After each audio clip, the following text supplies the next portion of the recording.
Hello everybody, I am Leo du Feu.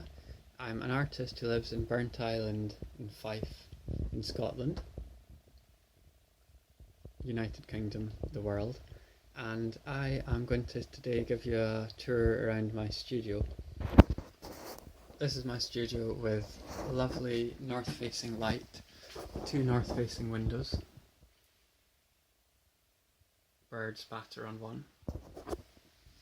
And the hill you can see out of my window, this is the Bin, B-I-N-N, and it's the hill which overlooks Burnt Island, and it's a brilliant walk up there.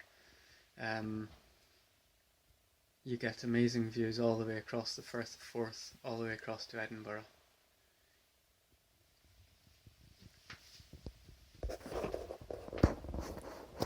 So, my studio.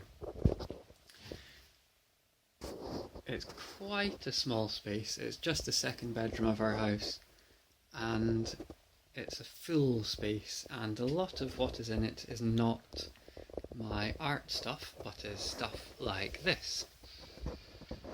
A bag of rugs waiting to go out into the wash house.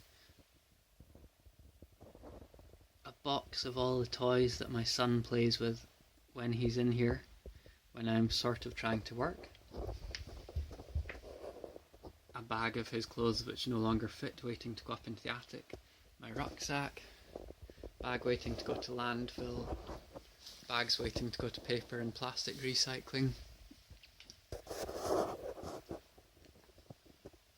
Sketchbooks, lots and lots and lots of sketchbooks, including these ones which I've laid out to talk to you about shortly. My brushes and paints. Now this tall table here, I am quite tall, 6 foot, and this is a brilliant architect's drawing table.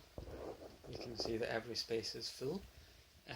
This is a brilliant architect's drawing table which allows me to sketch and paint standing up.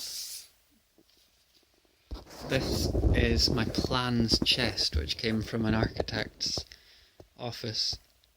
Plans chests are brilliant for artists. They are such good places to store your materials and all your unsold paintings. So if anybody's after any paintings of Roslin Chapel,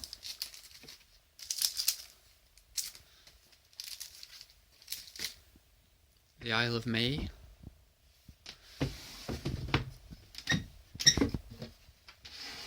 very heavy drawers, the hills above Gairloch Head, Ruthven Barracks,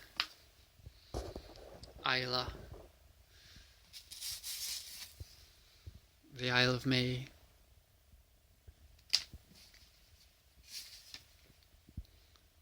Benahee. Just let me know, I've got them.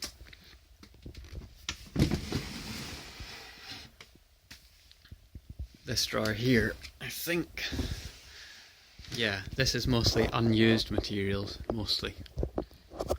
But what we have here is a wood engraving. I must admit that when lockdown came along, since lockdown has come along, I've done almost no art, I've done no painting, and I'm trying not to feel guilty about it. I have had an awful lot of garden time, which has been great. But anyway, I received a Creative Scotland VACMA award to get into printmaking, which is something I've been wanting to do ever since I left art college 15 years ago. And I got my awards just shortly before lockdown happened, and I ordered some wood engraving tools, and this is my first ever wood engraving. It's 3 by 6 centimetres. Wood engraving is all about small, fine detail, and that's something that I really love. I love detailed things, miniature things.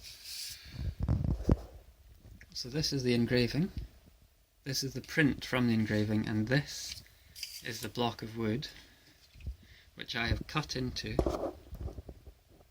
using these really fine, really sharp tools.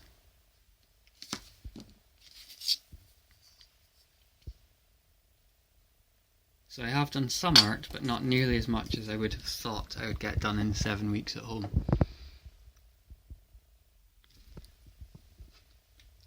This is the next block.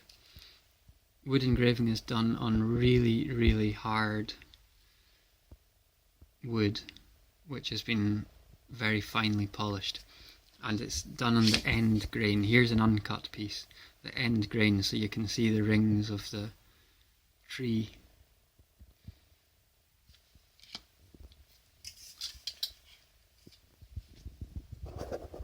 So all these sketchbooks, I try to take a sketchbook with me wherever I go. My sketchbooks are sort of diaries, but more than diaries. They're not just written, in fact they're mostly not written, but there is quite a lot of writing within them. Sketches mostly, but lots of notes. This one here, all of this is from a trip to Orkney that I made with Jennifer years ago now, and it's quite nice to see that I've got lots of writing, little glimpses of things. This is the train journey up, and stopped for a minute, our train stopped for a minute beside the Royal Scotsman, and I did this quick biro sketch of the very fancy dining car on the Royal Scotsman. A little biro sketch near Invergordon, metal warehouses, so industrial on a concrete promontory, contrasting against the natural headlands behind, bright, sunlit on metal. Down here, there in the grassy dunes past Brora. Still don't know what this structure was, but it's a little hut or shelter, something like that, hiding among the grassy dunes. So I love to capture small happenings, small things that I've seen, something that an animal is doing, a particular building which I think I'd love to add into a painting one day, or a particular whole scene which I think that would make a brilliant finished painting one day. And I fill my sketchbooks with